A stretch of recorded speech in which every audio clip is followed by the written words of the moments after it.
It is I, the world's ugliest muse, return to speak to you about a project I've been working on for some time now. Now, a lot of people in the community of RPGs, particularly that fancy themselves, stylize themselves towards the elite side of gaming, often look back at the genre that is fantasy in RPGs. They look at it as the dumping ground for the terrible, for the clueless, for the slaughtering of hordes of goblins, the munching of potato chips, the rolling of dice, and the talking of out of character. But what if we were to look at fantasy more seriously, more maturely, to examine the fact that no other genre begins to offer even the slightest potential for true, perfect role-playing personification in fantasy? Because in a fantasy game you can play as a game master, slide the skin over your mind of a god and a titan and a devil and a demon, and that's only in 5 minutes. You can go on through a list of strange and exotic creatures, changing one world after the next, changing to suit your ideas and to portray these creatures that are alien. That's right, they are alien, both extraterrestrial and extra-dimensional into our typical senses, to fashion and stylized world that caters to the very style of role-playing that I express over and over again through my videos. It's in the core base point behind all the gibberish and foolishness and over-the-top antics and comical hijinks, to the real serious meat of why I really put together this channel, why I really do that, to why I really try to bring about those ideas. And I thought about it, I'd give a plug right here to the first person that kind of pointed me into this direction. I did a video. It's called something like Dungeons and Dragons, the best house rules, because I'm going to be as ostentatious, as ridiculous as possible, because it just simply entertains me. I find it just funny, particularly when people begin to take it, seriously. I just think that's even funnier. So I get involved in putting something like that together. RPG, the very best house rules, something like that. Now, in the video, I talk about, how I did house rule 3.5, this, that, and the other thing. And a poster, Samwise, or Tim, commented, I don't know if you're really playing D&D 3.5. Of course, my gut knee-jerk reaction, yeah, I am. Yeah, you're ugly. But I thought, is you read your reaction, but you could think. And I said, I gotta think on this one. I gotta think, and I thought. And I thought for a long time. One of the major reasons I did my channel, one of the major reasons I started my channel, because I am a fantasy guy. I am a guy who's in the fantasy RPG corner. I love the horror games. I love them. I love horror games. Then we start tailoring off to other genres. Those are my two genres that I love, and I'll do other ones. But fantasy, man, that's number one for me. That hits home because of the sheer variety of possibilities. I could live forever and never run out of ideas for running a fantasy game, for never start rehashing shit. I could live for fucking ever and run games, every week and have new stuff, because you're provided with so much possibility. You're provided with so many entities. And when you don't look at them as humans in funny hats, when you look at them as different psychologies, as alien entities of both spiritual and matter, nature, depending on what it is, and you really role-play them, and you make them strange and different and unique and bizarre and beautiful and wonderful and wondrous and awe-inspiring. There is so much that you can do with these sort of entities, and so many aspects that you can tell. Now, in the project that I am working on, what I said, that was kind of like the little first seed there.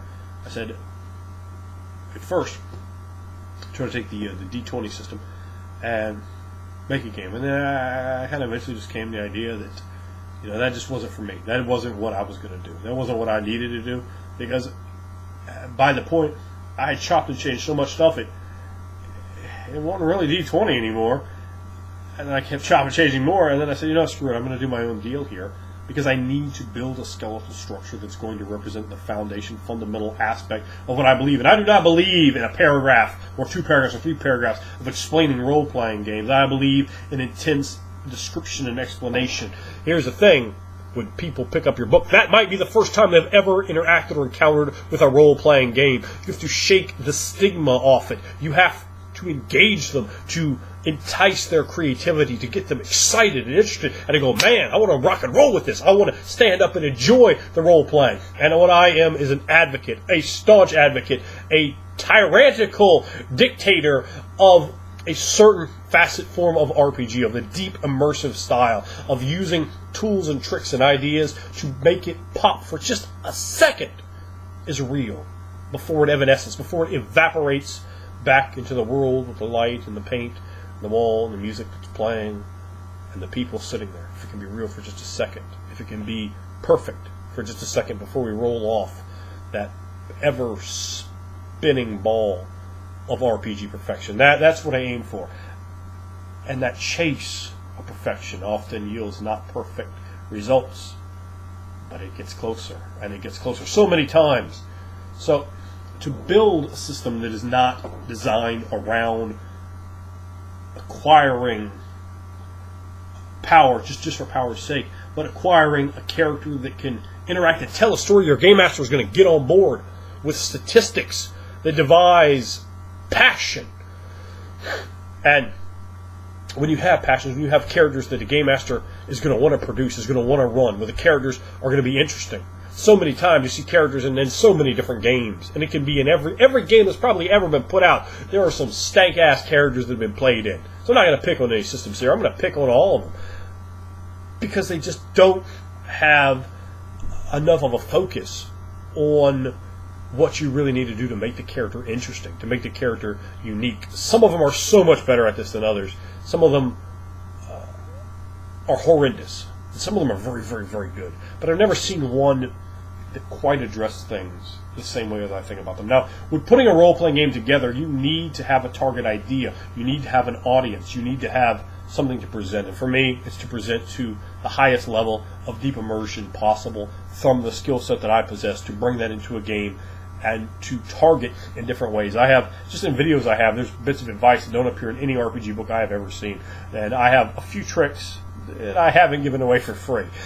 A few that you gotta pay for, and that I think are well worth paying for.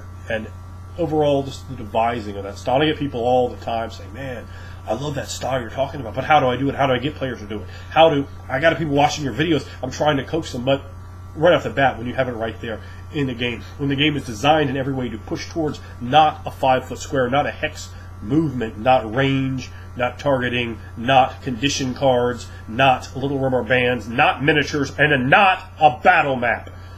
When it's not about any of those things, when it's all about in here, all about the majesty of the ethereal space and how to bring it up to the best tools. I know a lot of people, oh, I tried that time and that time, but maybe you didn't quite try it the same way I do. Maybe you didn't quite try it the same way the game will purport to try this, to use this. And kicking right off the bat, boom, a whole chapter on role-playing and running games to explain how to do these and advanced techniques to utilize aspects of creativity in ways that other games just don't explore.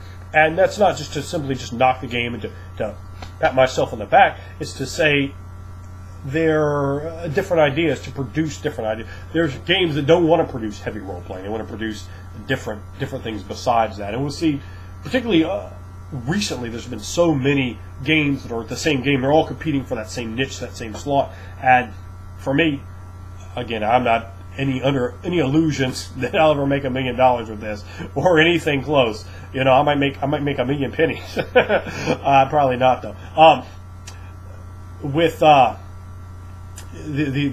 idea here would be to really target in and focus on making the game hit the best ideas from a systems standpoint, and then combining that with the sort of things you can encounter in the world, making a world interesting and different. And the world itself is very, very, very, very different from any fantasy campaign setting I've ever seen, any kind of fantasy world I've ever seen. I did not take and shoehorn magic into the real world like so many worlds do. It's completely based off of the same sort of ideas of pre-scientific cultures and creating a world like that. But if that actually was the case, not if merely a misunderstanding or so forth, and taking very bizarre and strange different ideas and infusing and investing with mythology and mythologizing everything and ecologizing everything to put a place and a reason for it. It's not, a world where there's so many monsters running around. Like, come on, dude, really? What is there, 3 of those in the entire world? And so many of the questions of fantasy games that can be problematic. We're the giants. We're the giant empire. That one mountain range over there, really. What was it, like 18 giants up there? I mean, come on now. Then there's a lot of just different questions like that, which I think I've given some very, very different answers to. If anything else, of course, obviously before creating intellectual trademarks, which I plan to do for a lot of things, would be certain guardedness to speaking about certain aspects. But I'm a big believer in creating a system that has a basis of simplicity so that people can understand it, yet grants a degree of complexity so you can actually, inside the mind's eye, guess this, guys, use things like battle tactics. Make decisions instead of, I just swing up and I roll my dice and hit him with my sword. Or I run up and I do this kind of cool looking thing, but I hit him with my sword. It's all the same in terms of actual damage. There's no little benefits and tricks. No. I have ways that I figured out you can do a lot of the things that you can do in the most battle hex gridded game without that. Instead of contemplating that, I'm contemplating how do we make these choices add to the flavor, to the feel, to the fire, to the passion of role playing. That is what I've invested already an enormous amount of time in. What I have slated is a 4-book role playing game, a fantasy setting, which is completely unique, diverse, interesting, and would cater to playing a vast amount of characters with a style, or essentially, or I'll call them game master. That's not what they're called, but again, trademarks and such. They devise an idea, and they go, okay, here's an idea, or maybe there's several ideas, and they pitch those to the characters. So it's not just the old standard, the Iron Golem and the Trash Man, like it's how just show up down at the bar and look at wanted posters. Come on now, no one wants to see that. No one wants to see that trash, and you're not going to see trash like that. You're going to have a game that's devised. You can have those sort of politics that you have in Vampire the Masquerade or Game of Thrones, because you have an institution, you have a setting, you have a goal, a drive, a design, not go out and get money, magic items. It's focus on telling the story of this church, focus on telling the story of this small hamlet rising, perhaps growing tremendously, or perhaps fighting back against that tide. And the characters' choices are going to be limited to, okay, something that fits into this. Go. Okay, I want to play a wizard inside this group of wizard hunters. Oh. All right, let's see, how can we make that work? And we start working, because you attach, just like in creative writing, you're attaching a writer. You're in a creative writing class, teachers are going to say, okay, put X, Y, and Z in your story. And they can take you off in weird and interesting directions. So you throw that idea at the characters, they throw you back their characters, then you look at those characters, then you start building everything. You start with the idea, you get the characters, you're not working it that night, you're building it, maybe for months. You're building the deal, and then you come back and you're playing that. You're exploring the politics. It's not a game where they're all going off. They can be involved in different ways. I don't want to give away too much, but it's going to have that sort of level. Now, what I have so far, like I said, I was slated for 4 books, and I'm way in. This isn't, I'm going to write this. No, you would be astounded at the amount of information that I've already compiled. I also have a novel, which I am currently somewhere in the 21st chapter of. It is slated for 24, 25 chapters. And that's a novel, to give more details in the world, to give more NPCs, to give more flavor for how the divinities interact with the world of the flesh, to explain the rituals and how the mysticism and how the magic actually looks inside a context of essentially a game, a novelized out version, but not that same kind of game you might be used to. Not something different, something to give a point. And this is something that, obviously I've invested a massive amount of time. And along with that, I have already on board a fantastic editor whose help I appreciate, and 2 great artists who have already drawn a number of pictures for me, doing a very good job, and whose contributions I greatly appreciate. Now, if you want to get involved in the RPG revolution that is to come and will leave no pieces of trash in its wake. Something just happened on my computer there. I don't know. Hopefully the video is still rolling. So if you want to get involved, the RPG revolution was too intense for my webcam. That's right, Logitech. You can't take the power of the revolution. You can't take the heat, and you were cooked in your bitch-ass circuits by the power that is my passion for this industry, this hobby, this great, beautiful mistress that I have enjoyed for now 25 years, and hopefully all of you will enjoy as well. And it's about that, honoring, not whoring the hobby, not taking every penny that can be done out of some games that is sick as being discussed. I'm going to tell you that right now. It's not about bilking the consumer. It's about creating an authentic product. It's about carefully weighing ideas so it's not continually repeating just to suck up another book. It's about creating a design there. Like I said, I have a great editor. I have two great artists. If you want to get involved with the RPG revolution, which the webcam does not want you to get, spike the webcam. Get on board. What right now would be very helpful is more artists. I'm talking about, people who really draw well. If they're out there, they want to make some contributions, even one picture, even 10 pictures. Who knows, baby? Who could know? But if you want to get involved, contact me. Let me see what you do. Let me see, what kind of other skills you might have in terms of that to get on board, to get involved, to make a contribution to. If you have that same fire, burning, yearning passion to produce and to be a part of making something that isn't about killing, slaughtering hordes of goblins, it's about connecting and devising ways in which you can achieve a character that allows you to perform at your highest peak of role playing. It doesn't have stumbling blocks, hindrances, things you're like, oh well, yeah, that would be cool, but no, it's like that'd be cool. Alright. So you get involved with that, and I definitely, as far as what I'm telling you right now, I'm telling you, we still got some time to go, but we've come a long way conceptualizing and creating a system that caters to this. It's taken a massive amount of work, but eventually, when this, and the more news will be coming, eventually this will be produced, will be out there, will be a product that can be purchased, and with artwork, with professional editing, with all the different creativity and so many different fashions that I can put together. The game is devised to not to jumble everything together in one deal, although there are a few ways you can actually do that and make it work.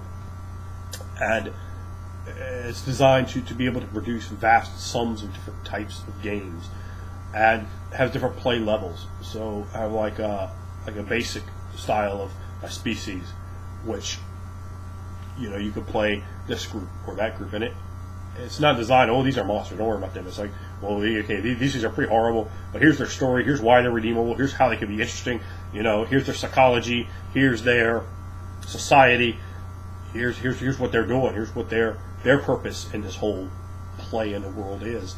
Okay, you want to tell that story? Well, let's see.